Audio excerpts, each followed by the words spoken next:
이 고린도 교회에 부활을 믿지 않는 사람들이 있었습니다. 부활을 믿지 않는다는 것은 사후 세계에 대해서 이제 큰 관심을 갖지 않는 거죠.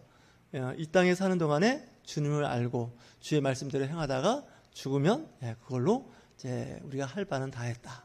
죽은 후에 영혼의 그 부활, 하나님의 나라에 대해서는 별로 크게 의미 부여를 하지 않는 사람들에게 그 사도 바울은 편지 말미에 이렇게 편지를 씁니다.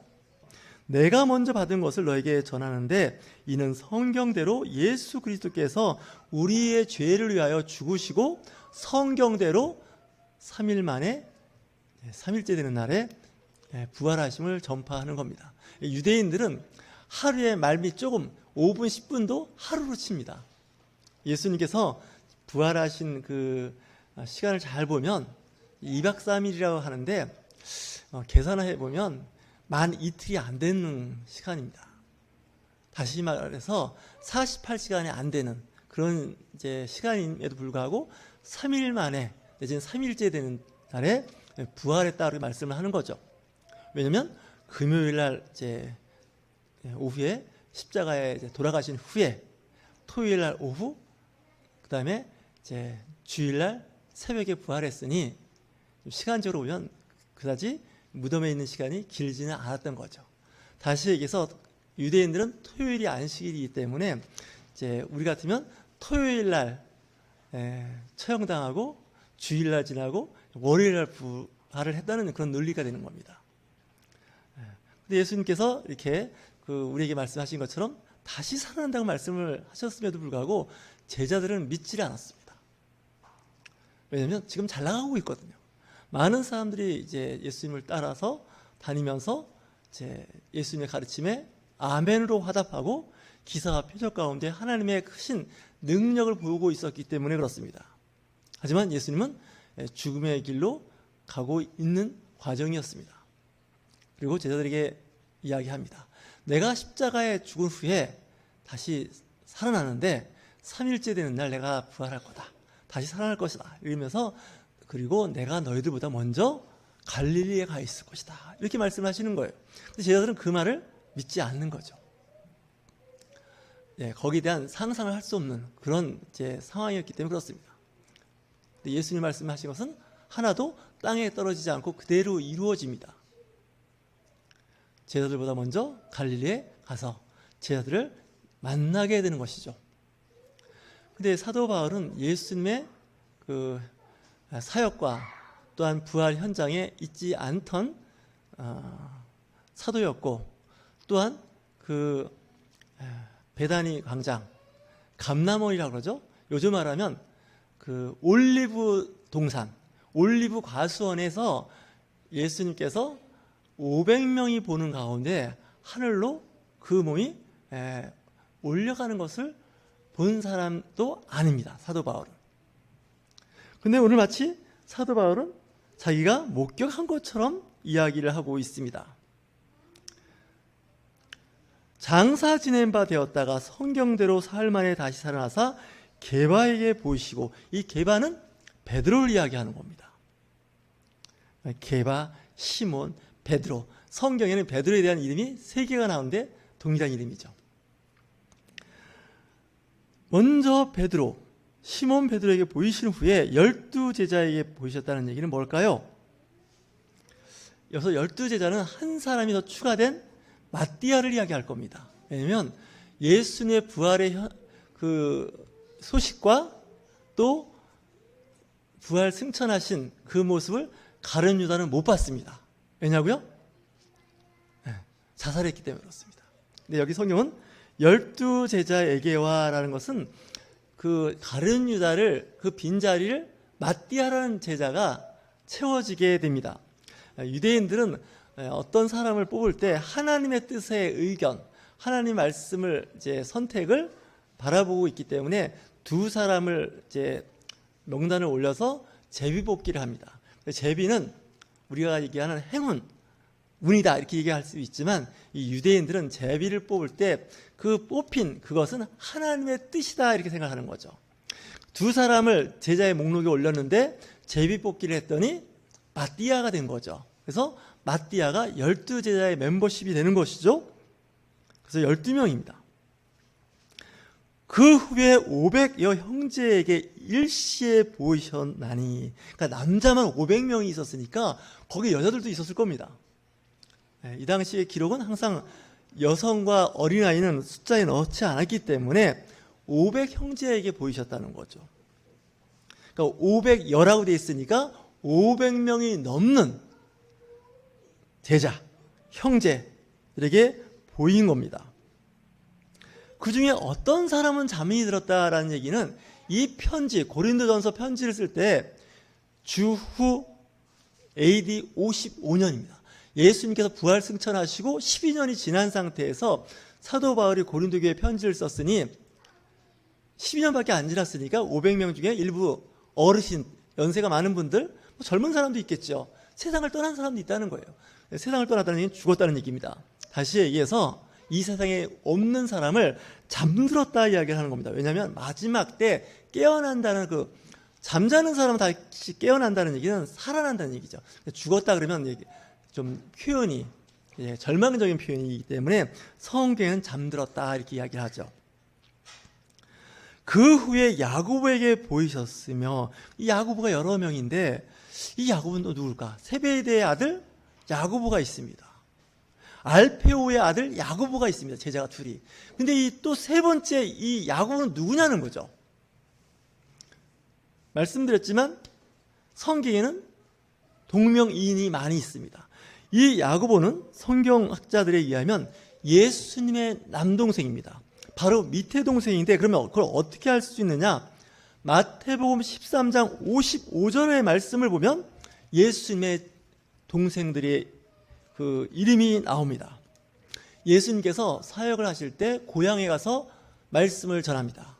고향에 가서 말씀을 전하는데 그 고향에도 나사렛이겠죠. 그 나사렛에도 회당이 있는 거예요. 요즘 말하면 교회가 있는 거예요. 그 교회에 가서 말씀을 가르치니까 그 말씀이 놀라운 말씀인 거예요. 근데 그 고향 사람들이 예수님을 볼 때 어떻게 표현을 할까요? 그들이 놀라 이르되 이 사람의 이 지혜와 이런 능력이 어디서 났느냐. 고향 사람들의 반응이에요. 다시 얘기해서 고향 사람들은 어떻게 생각을 해요? 아버지가 요셉이고 아버지의 직업은 목수인데 예수 그 청년도 목수예요. 다시 해서 목수는 그 당시 그 공부할 수 있는 제도권의 서기관, 제사장 계열로 올라갈 수 없는 직업이에요. 근데 그가 어느 날 나타나서 회당에서 말씀을 전하는데 놀랍게 하나님의 말씀을 전파하고 그와 함께 다니는 무리가 많이 있었던 거죠. 그 사람들이 이렇게 얘기하는 거죠. 그 목수의 아들이 아니냐? 그 어머니는 마리아, 성모 마리아를 이야기하겠죠?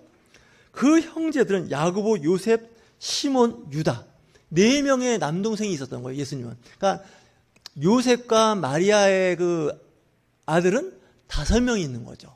큰 아들은 동정녀 상태에서 태어난, 약혼하고 나서 임신한, 성녀로 잉태된 예수 그리스도와 함께, 그 다음은 지금 55절 말씀에 야고보, 요셉, 시몬, 유다, 예수님의 12제자 중에 다 똑같은 이름이 있습니다. 그리고 예수님 당시에 이 이름이 흔한 이름들입니다. 근데 요셉과 마리아 사이에 아들도 이름이 동일한 이름이 있는 거죠. 야고보서의 기자도 여기 나오는 야고보라는 얘기가 정설입니다. 예수님의 그 다음에 해당되는 동생이죠.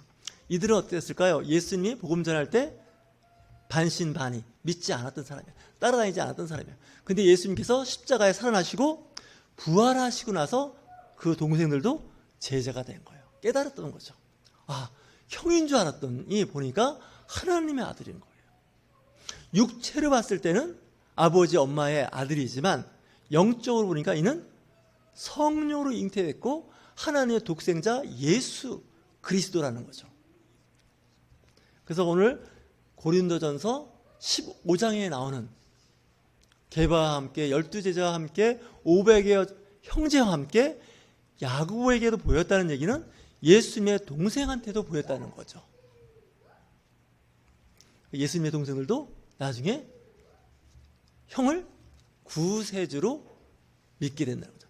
그 사건에는 부활의 사건이 있었기 때문에 그래요. 부활의 기쁨이 있었기 때문에 그 동생들도 드디어 예수라는 형을 나의 구원자로 믿고 의지하게 되었고 제자가 되었고 사도가 되었음을 성경에서는 이야기하고 있습니다. 그 후에 모든 사도에게와 라고 오늘 15장 7절 말씀을 보면 여기서 사도들이라는 말을 쓰죠. 원래 사도는 12사도, 예수님의 제자, 마띠아를 포함한 가룟 유다는 이제 사도라고 안 부릅니다. 마띠아가 이제 사도가 되면서 12사도라고 하지만 그 외에 사도가 많았다는 얘기를 여기서 표현하고 있습니다. 예수님의 동생 야고보도 사도가 됐고, 그럼 나는 누구냐? 사도 바울이 자기도 사도이라는 것을 표현을 하죠. 8절 말씀에 맨 나중에 만삭되지 못하여 난 자 같은 내게도 보이셨느니라. 사도 바울은 예수님과의 공생애가 오버랩되지 않았어요. 그럼에도 불구하고 자기를 사도라고 이야기하는데 나는 어떤 사도냐? 부족한 사도라는 거죠. 덜 떨어진 사도.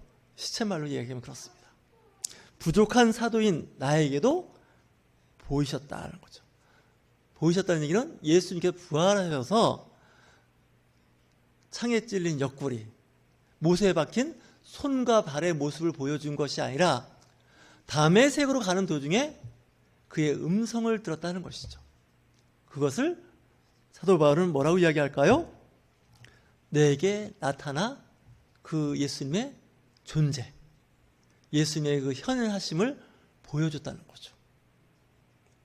시간적 차이가 있고 공간적인 차이가 있지만 예수는 부활하신 후에 승천하신 후에는 이 땅하고는 관계없는 분 같았었는데 부족한 나에게도 예수 그리스도께서는 보이셨음을 이야기하는 거죠. 지금도 예수님을 만난 분들이 많이 있습니다. 지금 믿고 교회에 출석하며 신앙생활 잘하시는 분들도 예수님을 만나신 분들입니다. 예수님은 뭐라고 말씀하셨을까요? 도마에게, 제자 도마에게, 사도 도마에게 이야기합니다. 보지 않고 믿는 자가 더 복되도다. 이렇게 말씀하고 있는 거죠. 신앙 고백 가운데 예수 그리스도를 만난 저와 여러분이 복 있는 사람입니다. 사도 중에 정말 가장 부족해요. 왜 부족하다 그럴까요? 배운 학식이 부족한 사람이 아닙니다. 사도 바울은 당대 가말리엘 학파에서 공부를 했습니다. 학력도 있었고요. 누구나 그 당시 갖고 싶었던 로마 시민권. 우리나라 사람도 미국에 이민 가면 영주권, 시민권을 얻고자 노력하지 않습니까?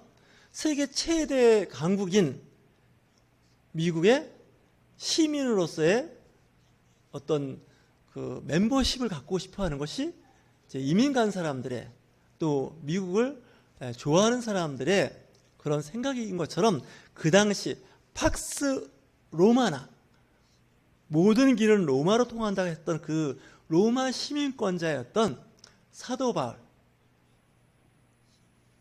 유대인 중에 유대인이고 히브리인 중에 히브리인이고, 이제 굳이 족보를 이야기하자면 나는 12지파 중에서 베냐민 지파라는 것까지 자랑합니다. 그 당시 유다 지파와 베냐민 지파는 같은 지파들 중에서도 나름대로 신앙의 그 순수성, 혈통의 순수성을 자랑하던 그런 지파입니다. 어느 모로 보나 나는 부족함이 없는, 요즘 말하는 스펙이 괜찮은 게 아니라 스펙이 좋은 그런 사도임에도 불구하고 사도 바울은 겸손하게 이야기합니다. 나중에 만삭되지 못한 나에게도 주님께서는 보이셨다는 거죠.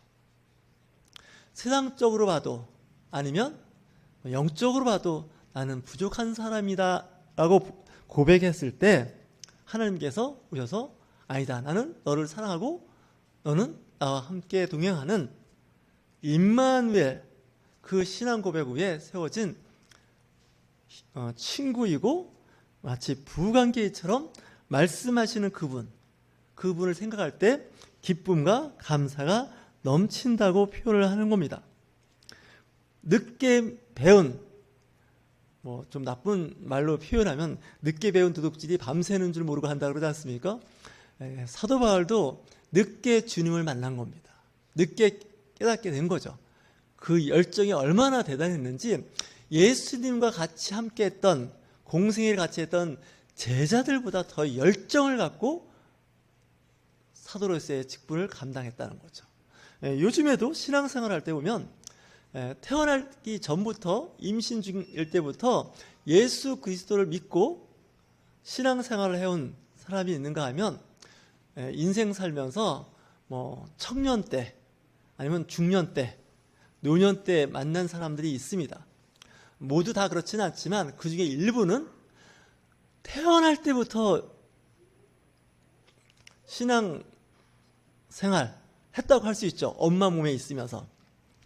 그런 사람보다 더 열심을 내고 믿음 생활하는 분들이 있습니다. 여러분들 주변에 있을 겁니다. 그 열심이 마치 3대, 4대 신앙생활한 그런 가정에서 자란 형제나 자매보다 신앙생활을 더 열정적으로 하는 거죠.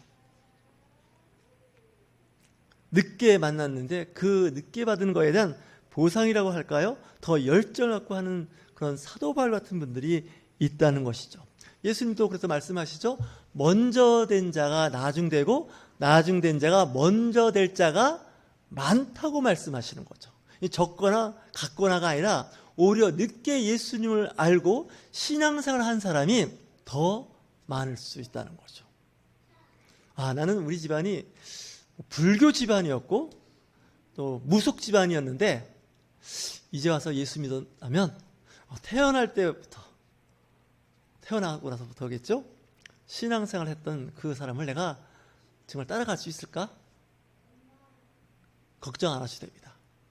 사도 바울은 베드로나 야고보와 요한보다도 더 열정을 갖고 복음을 전했던 제자였고 또한 사도인 것입니다. 그러면서 겸손하게 이야기하는 것이죠. 내가 하나님의 교회를 박해했는데 그 박해한 걸 생각하면 좀 부끄럽다는 거예요. 창피한 거죠. 여러분 과거에 보면 예수 믿기 전에 또는 예수 믿으면서조차도 부끄러운 일을 행했거나 경험했을 거예요. 사도 바울도 그 생각을 할 때마다 정말 오금이 저리는 거예요. 내가 정말 그때 그 열정은 있었는데 그 열정이 잘못된 열정을 가지고 많은 사람을 고통스럽게 했구나라는 회개가 여기 담겨져 있는 것이죠.